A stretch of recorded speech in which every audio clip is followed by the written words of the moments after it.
The wind that swept across Aspen Ridge carried the scent of pine and dry earth, a perfume of pure, unadulterated peace. It was the reason I had come back. After 30 years of designing structures to withstand the unnatural furies of man and physics in loud, sterile, windowless environments, this high-country silence was the only thing I craved. My grandfather's ranch wasn't just a plot of land. It was a sanctuary. 100 acres of rolling hills and whispering aspen groves that held the last vestiges of my family's history.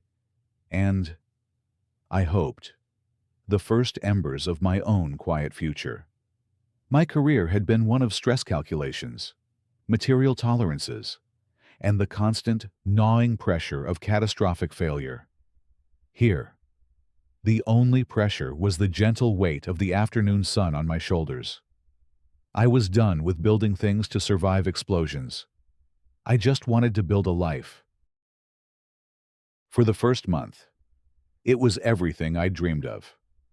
I spent my days mending fences my grandfather had first strung half a century ago, clearing brush, and simply sitting on the wide porch of the old ranch house, watching hawks ride the thermals. The world of compressive strength, tensile loads, and classified government contracts felt a million miles away. I was just Jake, a man with calloused hands and a quiet dog, content in his solitude. The peace was shattered not by a sound, but by a shadow. A golf cart, painted an obnoxious safety orange and crowned with a flashing yellow light, came sputtering up my long gravel driveway. It looked like a mutated insect against the vast, natural landscape. 2 men were perched in it. The driver was a portly man in his late 50s, with a florid face and a polo shirt stretched tight over his belly, bearing a stitched logo of a mountain peak. The man in the passenger seat was a larger, younger, and altogether more brutish version of the driver, his thick arms covered in faded tattoos. The cart pulled to a stop, and the older man dismounted with the self-important air of a visiting dignitary. "Jacob Sterling," he asked, his voice a reedy tenor that didn't match his bulk. "Just Jake," I said, rising slowly from my porch swing. My dog, a scruffy mutt named Buster, let out a low growl. "I'm Earl Miller, president of the Aspen Ridge Ranches Homeowners Association," he announced, gesturing with a thumb back to his companion. "And this is my brother, Dale, our head of community security." Dale offered a silent, menacing glower as his form of greeting. I'd heard about the Miller brothers. They were local fixtures who had somehow consolidated control over the HOA for this sprawling, semi-rural community of multi-acre properties. Their brand of governance, I'd been warned, was less about community and more about petty fiefdom. "Just admiring the place," Earl continued, his eyes scanning my property with a critical air that was beginning to feel deeply familiar. "Your grandfather, he was a good man. Old school. But times change. Jake, standards evolve. Is there something I can help you with, Earl?" I asked, my voice polite but weary. "There is," he said, turning his attention to the end of my driveway. "It's the mailbox." I followed his gaze to the old, rustic mailbox my grandfather had built by hand from a retired milk can and a sturdy cedar post. It was weathered and worn, but it was a piece of the ranch's history. It was a piece of him. According to the new Aspen Ridge Aesthetic Protocols, revised and ratified by the board last month, all mail receptacles must be of a uniform design, Earl stated, as if reading from a sacred text. Specifically, the Piedmont model. Black, number 4B72 available from the approved vendor list. That thing, he gestured dismissively at my grandfather's creation, is a Class 3 compliance violation. It's an eyesore, and it brings down the entire tone of the community entrance. I stared at him, the absurdity of the statement hanging in the clean mountain air. We were surrounded by 100 acres of untamed nature, and this man was talking about the tone of a milk can mailbox. "It was my grandfather's," I said simply, a hint of steel creeping into my voice. "And I'm sure it was lovely for its time," Earl said with a condescending smile. "But we're building a premier community here, Jake. That requires a unified vision. You'll receive the official notice in the mail, assuming the postman can even figure out what that heap of junk is. You have 30 days to bring the property into compliance." He and Dale climbed back into their ridiculous orange cart and sputtered away, leaving a trail of dust and officious indignation in their wake. I stood on my porch, the peaceful silence now feeling charged, corrupted. My career had been about protecting critical assets from external threats. I had designed systems to safeguard billion-dollar prototypes and national secrets. I never imagined that in my retirement, the first asset I'd have to defend would be my grandfather's mailbox, and the first threat would come in a golf cart. My initial instinct was to fight, to tell Earl Miller and his silent, hulking brother that they could take their Piedmont Model 4B72 and file it in a place where the sun doesn't shine. The mailbox was more than an object. It was a symbol of the very heritage and rugged independence that defined this land. To replace it with some flimsy, mass-produced box felt like an act of desecration, a surrender of the ranch's soul to the creeping tide of suburban mediocrity. But then, I looked out at the rolling hills, at the deep, calming green of the pine forest, and I remembered why I had come here. I came for peace, not for war. A man who spends his life designing fortifications eventually craves a life without walls. And so, with a heavy heart and a heavier sigh, I chose the path of appeasement. I drove into town, found the approved hardware vendor, and purchased the mandated mailbox. It was a pathetic thing, made of thin-gauge aluminum that felt like it would buckle in a strong wind. It was the physical embodiment of the soulless conformity the Millers were trying to impose on this wild country. I spent a Saturday afternoon digging up my grandfather's sturdy cedar post and cementing the new, flimsy pole in its place. I placed the old milk can carefully in my barn, a retired soldier from a forgotten war. I had complied. I thought, bought my peace. That illusion lasted less than a week.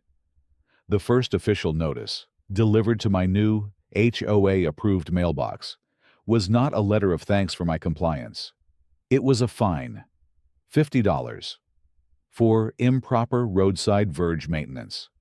A photograph was included, a close-up of the grass along the 200-yard stretch of my driveway, with a ruler indicating the grass was, in one specific spot, 4.5 inches tall.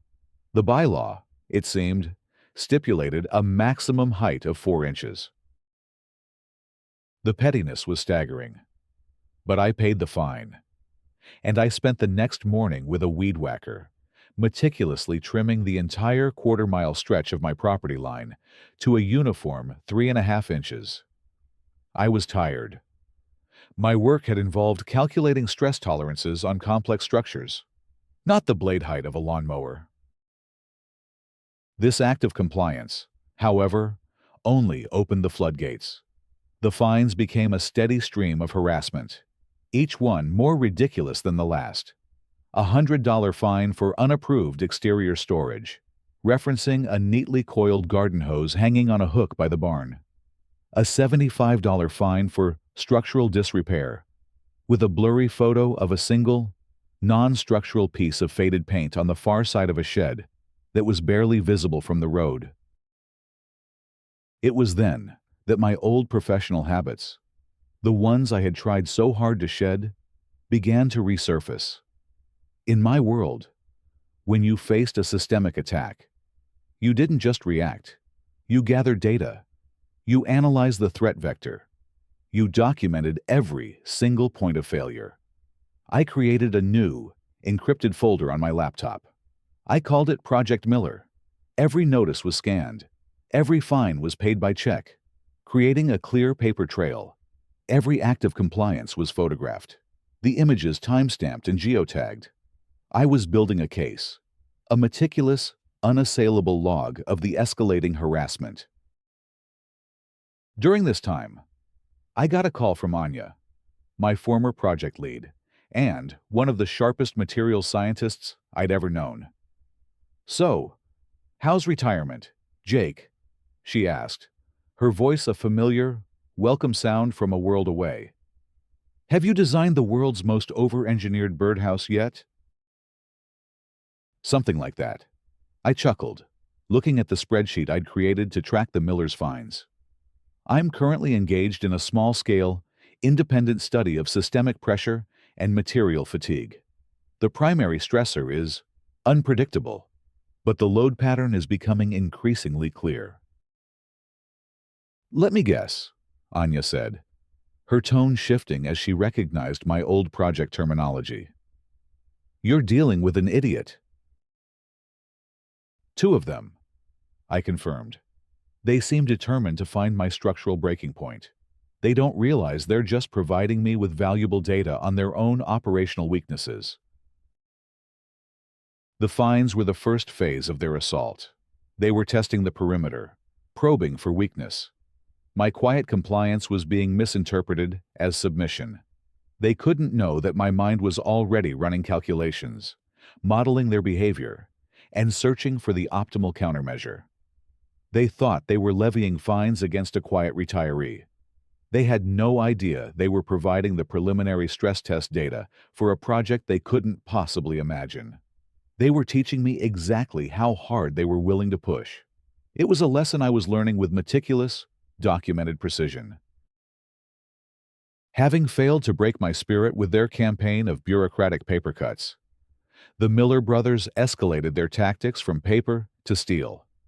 Their new target was the very symbol of my initial surrender, the flimsy HOA-approved mailbox.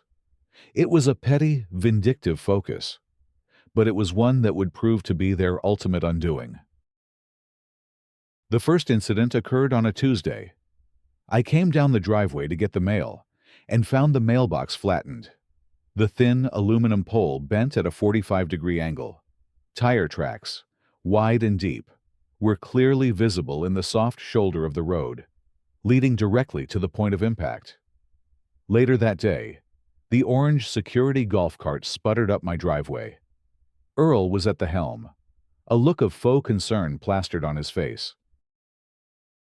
"Jake, just heard what happened," he said, his voice oozing insincere sympathy. "Terrible thing. Dale was coming back from patrol late last night. Said a deer jumped out right in front of him. Had to swerve. He feels just awful about it." Dale, sitting beside him, just grunted and stared at the wreckage with a look of poorly concealed satisfaction. "A deer," I repeated, my voice flat. I looked from the tire tracks to the golf cart's wheels. The tracks were from a much larger vehicle. "Tell Dale to be more careful." I didn't argue. I didn't accuse. I simply added a new subfolder to Project Miller, titled Property Damage. I took detailed photographs of the destroyed mailbox and the tire tracks, documenting their width and tread pattern. Then, I went back to the hardware store, bought another identical Piedmont Model 4B72, and installed it. The cost was negligible. The data, however, was invaluable. 2 weeks later, it happened again. This time, there was no pretense of a deer. I was in my workshop when I heard the roar of a large engine. I looked out the window just in time to see Dale's absurdly oversized, lifted pickup truck, a vehicle that screamed small man syndrome, deliberately swerve off the road and clip the mailbox, sending it spinning into a ditch. He didn't even slow down. This time, I didn't wait for their visit. I repaired the mailbox, it was mangled, but fixable, and waited. The next day, Earl's cart once again made the journey up my drive. "Bad luck seems to follow that mailbox of yours, Jake," Earl said with a smug chuckle. "It seems to follow your brother's truck," I replied, my eyes locked on his. "Dale says a gust of wind caught him by surprise," Earl said, the lie so blatant it was insulting. "These mountain roads, you know. Anyway, the board was talking. Maybe if you showed a bit more community spirit, your luck might change." It was a threat, veiled as friendly advice. Comply, bend the knee, or the harassment continues. That night, I sat at my computer, the glow of the monitor casting long shadows in my quiet office. The folder of evidence was growing, but documentation wasn't enough anymore. A defensive posture was a losing strategy. It was time to move from data collection to design. I opened the advanced CAD software I still kept on my machine, a program used to model everything from bridge supports to ballistic armor. I created a new file, Mailbox Fee.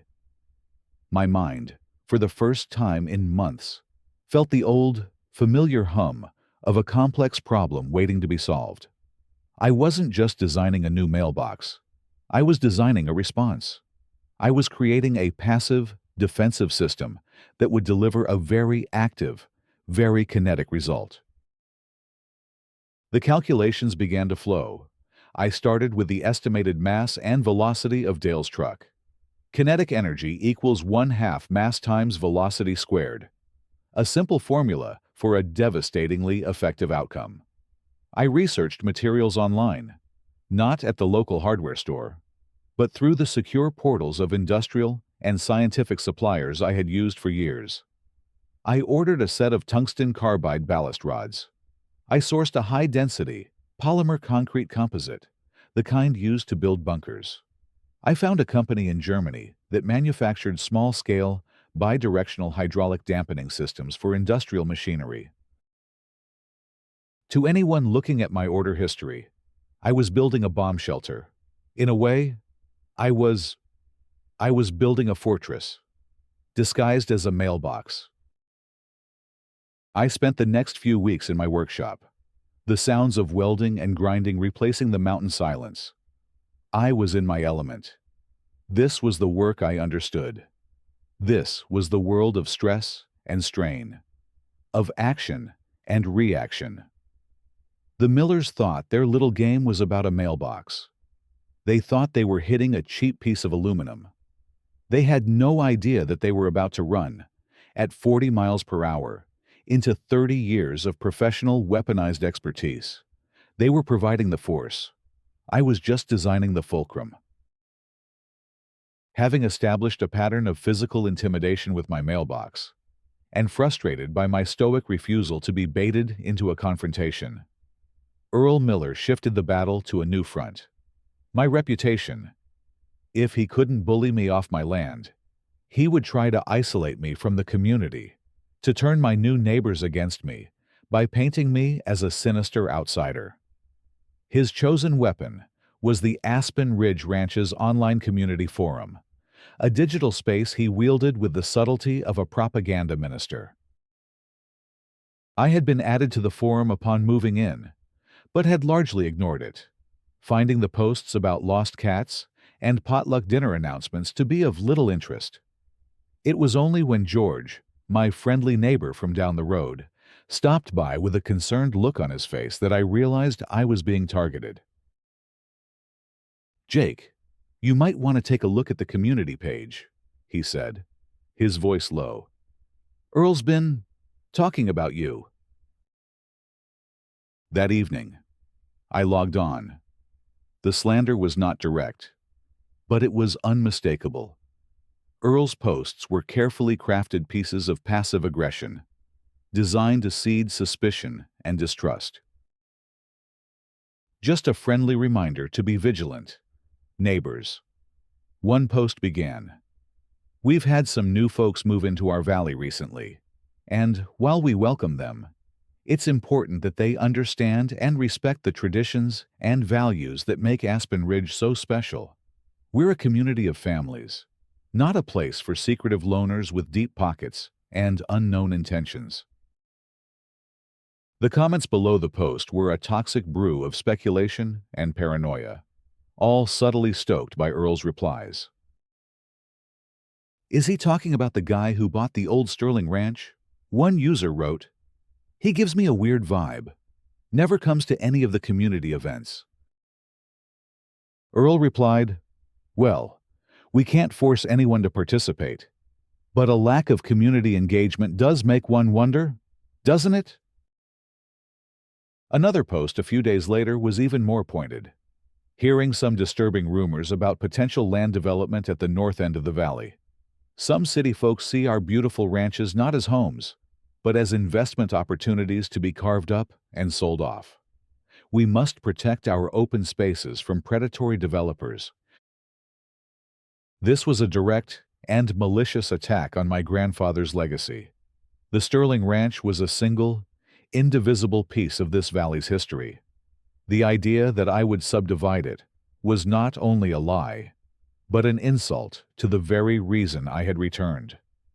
Earl was preying on the community's deepest fears, the encroachment of the city, the loss of their rural way of life, and positioning me as the villain, the harbinger of that unwanted change. The digital campaign had a chillingly effective real-world impact. The friendly waves from passing cars became less frequent. The cashier at the local feed store, who had always been cheerful, suddenly became brisk and professional. I was being subtly ostracized, wrapped in a blanket of suspicion woven from Earl Miller's lies. My response was cold and methodical. I didn't engage on the forum. Arguing with a propagandist on his own platform is a fool's errand. Instead, I meticulously documented the campaign. Every post, every comment, every libelous accusation was screenshotted, time-stamped, and added to the Project Miller dossier under a new subfolder, Defamation. My work had taught me that disinformation had its own unique structural properties. It was designed to provoke an emotional, irrational response. The only effective countermeasure was a calm, logical, and overwhelming presentation of objective fact. Earl was building a narrative out of whispers and shadows. I was building a case out of data and evidence. During a call with Anya, I described the situation to her. He's attempting to socially isolate the target before a final, more direct action. I explained, falling back into the detached language of a threat assessment. It's a classic destabilization tactic. He's creating a permission structure within the community. If they all believe I'm a threat, they're less likely to object when he eventually makes his real move. "So what's your play, Jake?" she asked. "I'm letting him build my case for me," I said, looking at the screen filled with his lies. "He thinks he's weaving a narrative. He doesn't realize he's actually weaving a rope. And every post he makes, he's just handing me another inch of it." The slander was infuriating, but I had to treat it as just another form of pressure, another data point. He was testing my social and emotional resilience, and I was determined to show him that, like the structures I used to design, I had been built to withstand far greater forces than the whispers of a petty tyrant. Having failed to drive me out through bureaucratic pressure, property damage, or social slander, Earl Miller moved to the next level of escalation, the weaponization of legitimate authorities. It was a dangerous and desperate gambit, an attempt to use the power of the county and state to legitimize his personal vendetta. He was no longer just a bully. He was actively attempting to pervert the course of justice for his own ends. The first official visit was from a county sheriff's deputy. He was a young man with a polite but wary demeanor, and he looked deeply uncomfortable as he stood on my porch. Mr.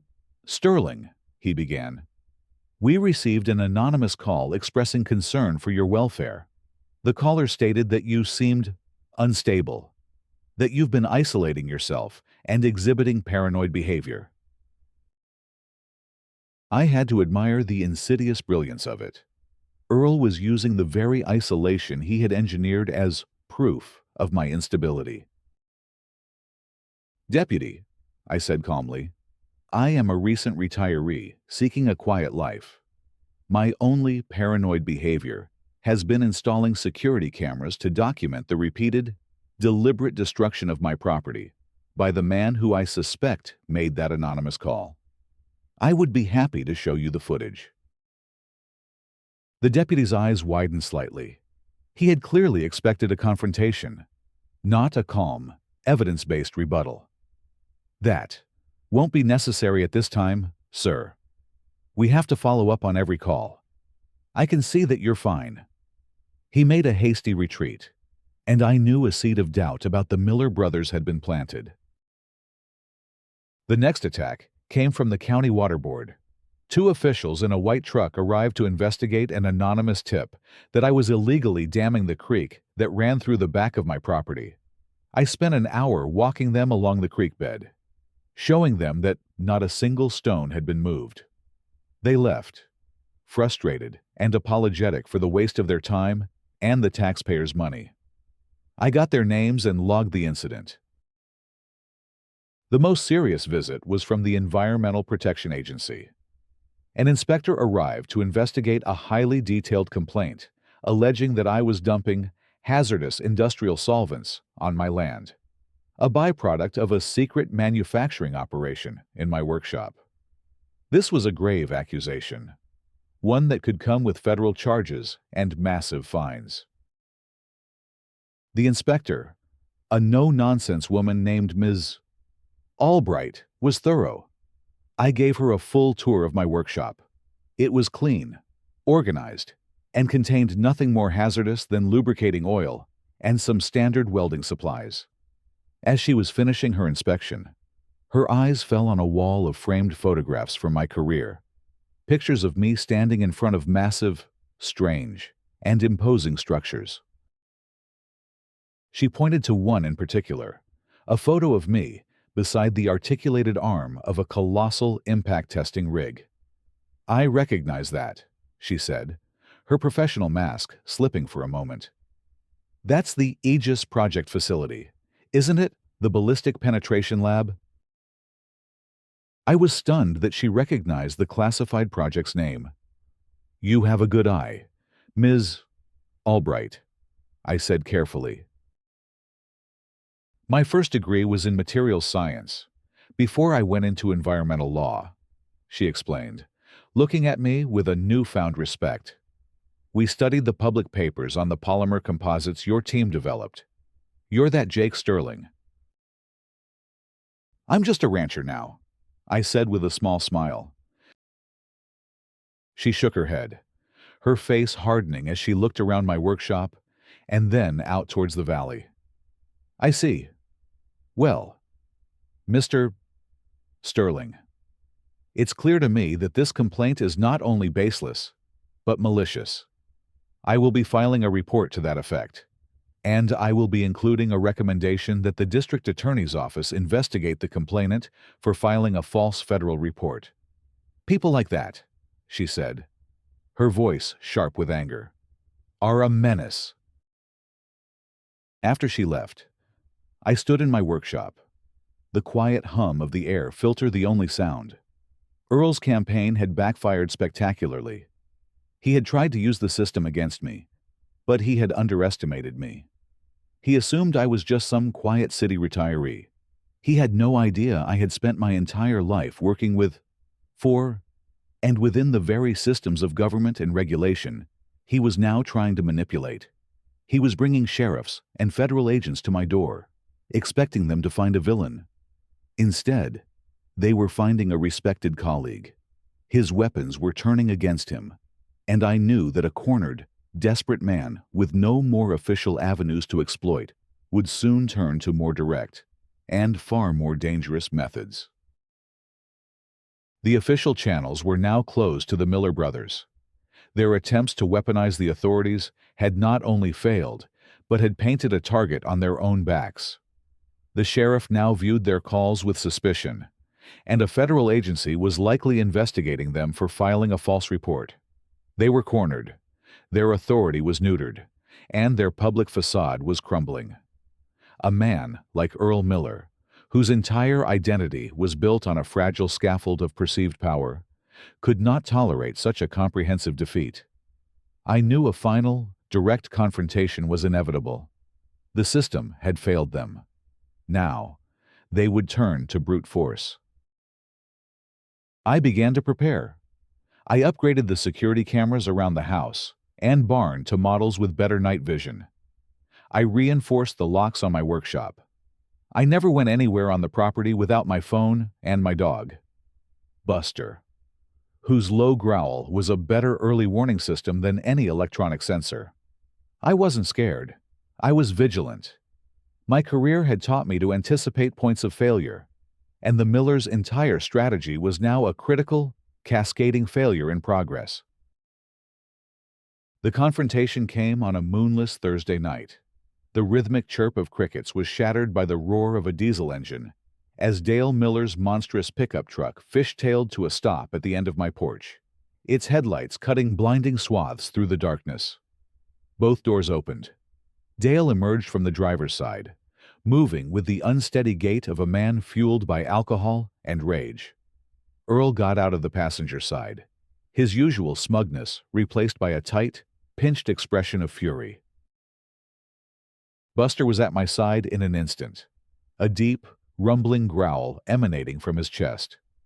I put a calming hand on his back and stepped out onto the porch, letting the screen door swing shut behind me. I stood in the shadows, just outside the glare of the headlights. "This has gone on long enough." "Sterling," Earl yelled, his reedy voice straining to sound intimidating. "I agree," I said calmly. "You should probably go home." "Earl." Dale took a few stumbling steps forward, his massive frame silhouetted against the lights. He pointed a thick finger at me. "You think you're so damn smart, don't you? Coming in here with your city money, looking down on us. This is our valley. We make the rules here." "Your rules are costing you a lot of credibility, Dale," I said, my voice even, "and a potential federal investigation." The mention of the investigation seemed to ignite the fuel of Dale's drunken rage. He lunged forward, stopping only at the foot of the porch steps. He was close enough now that I could smell the stale beer on his breath. "You think you can hide behind your lawyers and your fancy friends out here? Things are simpler. We handle our own problems."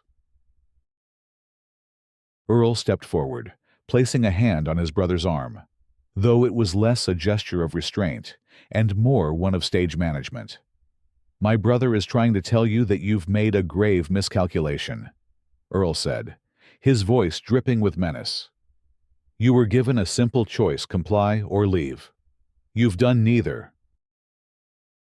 He took a step closer, his eyes glinting in the truck's headlights. "This is your final warning. Not from the HOA, but from us. Sell this place. Pack your bags and go back to whatever concrete hole you crawled out of.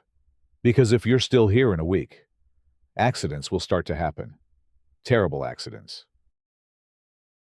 "A barn full of dry hay can go up in flames from a single stray spark," Dale added, a cruel grin spreading across his face. "A man walking his property late at night could trip and fall into a ravine," Earl continued, his voice dropping to a conspiratorial whisper. "It's a tragedy, but it happens all the time in the mountains. There's no one around to hear you scream." It was a direct, unambiguous threat of arson and murder. They had crossed the final line. There was no more pretense of bylaws or community standards.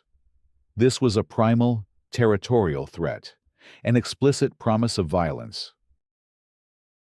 I let the silence hang in the air for a long moment, my face unreadable in the shadows. I wanted them to remember my stillness. "Thank you for clarifying your position, gentlemen," I said, my voice betraying no fear, only a chilling, final calm. "You've given me all the data I need." My lack of a fearful reaction seemed to confuse them. They had expected pleading, or anger, or terror. They got none of it. They stood there for a moment, their threats hanging uselessly in the night air, then climbed back into their truck and roared off into the darkness. I stood on the porch for a long time after they were gone, Buster still rumbling quietly at my side. The final condition had been met. The threat was no longer theoretical. It was active, credible, and imminent. The passive system of defense I had been designing in my workshop was now fully justified. It was time to move from design to implementation. It was time to install the mailbox. The night before the Aspen Ridge annual community picnic was long and laborious. Under the cold, bright glare of portable work lights, I completed my project. It wasn't just a mailbox. It was a monument to the principles of physics, a silent, waiting trap forged from my entire professional life. The process was complex. First, I used a post-hole auger to drill a 10-foot deep hole into the hard-packed earth at the end of my driveway. Into this, I sank a 10-foot, 6-inch diameter pylon of case-hardened steel, the kind used for deep earth structural footings. The real work, however, was in the device that sat atop it. I had engineered what I called a kinetic energy redirection and dissipation system. The core was a solid cylinder of post-tensioned, polymer-reinforced concrete, interwoven with a mesh of tungsten rods. This dense, immovable heart was mounted on a custom-fabricated bidirectional hydraulic dampening system, a miniature version of the shock absorbers used to protect skyscrapers from earthquakes. This entire mechanism was concealed within a deceptively simple-looking outer shell, a thick, frangible polymer composite that I had painted flat black, perfectly mimicking the look of the flimsy Piedmont Model 4B72. From more than 5 feet away, it was indistinguishable from the mailboxes it was designed to avenge. I anchored the entire 800-pound assembly to the steel pylon, and by dawn, it was done. Mailbox Mark IV was operational. It stood there, a patient, unassuming sentinel, waiting for a very specific, very predictable impact. The community picnic was in full swing by the time I arrived. It was held on a large, grassy common area near the community entrance, a place where everyone could see everyone else. My presence caused a stir. The whispers and sidelong glances followed me as I got a plate of food. Earl and Dale Miller were holding court near the barbecue pit, surrounded by their small clique of loyalists. When Earl saw me, a slow, predatory smile spread across his face. He saw my quiet attendance, not as an act of community, but as the last defiant gesture of a defeated man. He leaned over and whispered something in Dale's ear. Dale looked over at me, then at my driveway, where my new mailbox stood, looking for all the world like the same pathetic target he had destroyed so many times before. A stupid, arrogant grin lit up his face. This was too good to be true. I was here, a witness. The whole community was here, a witness. He was going to perform a final, public act of domination. "Hey, Sterling!" Dale bellowed, his voice slurring slightly, drawing the attention of everyone at the picnic. "Looks like you fixed your mailbox again. You're a slow learner." He began to stomp towards his truck, which was parked nearby. Earl followed, playing the part of the concerned but helpless older brother. "Now, Dale, calm down," he said, loud enough for everyone to hear. "The man's had enough bad luck." "He's about to have some more," Dale roared, He yanked open the door of his pickup and hauled himself inside. He started the engine, the loud roar of the diesel, a jarring intrusion on the pleasant afternoon. He revved the engine twice, a plume of black smoke puffing from the exhaust. Then, he put the truck in gear. Instead of pulling away, he swerved hard, bumping off the gravel parking area and onto the grass, aiming his 2.5-ton steel battering ram directly at my mailbox. People gasped. This wasn't an accident. It was a public execution. He was probably going 15, maybe 20 miles per hour, not fast, but more than enough momentum to obliterate a normal mailbox and send it flying into the woods. He hit it. The sound was not the tinny crumple of aluminum everyone expected. It was a deep, resonant, catastrophic boom, a sound of immense forces meeting an immovable object. It was the sound of physics rendering a final, brutal judgment. The mailbox did not move. It did not bend. It did not even tremble. Dale's truck, however, reacted with astonishing violence. The front bumper vaporized. The grille shattered into 1,000 pieces of plastic. The hood buckled upwards like a prayer tent. The front axle snapped with a crack like a rifle shot, and the entire front end of the truck collapsed, the engine block driving downwards into the earth. The airbags deployed with a violent hiss, slamming a dazed and bleeding Dale back into his seat. The truck was dead, its front end wrapped around my mailbox like a steel shroud. A collective, stunned silence fell over the picnic. Jaws were agape. Paper plates of potato salad were forgotten. Everyone stared at the impossible scene, the pristine, stoic mailbox, and the utterly annihilated truck. Earl's face was a mask of disbelief and horror. The sheriff, who lived nearby and had heard the crash, was already pulling up, his lights flashing. He got out of his car, took in the scene, and looked at me. "Jake," he said, his voice a mixture of awe and exasperation. "What in God's name is that mailbox made of?" I calmly walked over to the wreck. Dale was being helped out of the truck, dazed and whimpering, a trickle of blood running from his nose. I turned to the sheriff.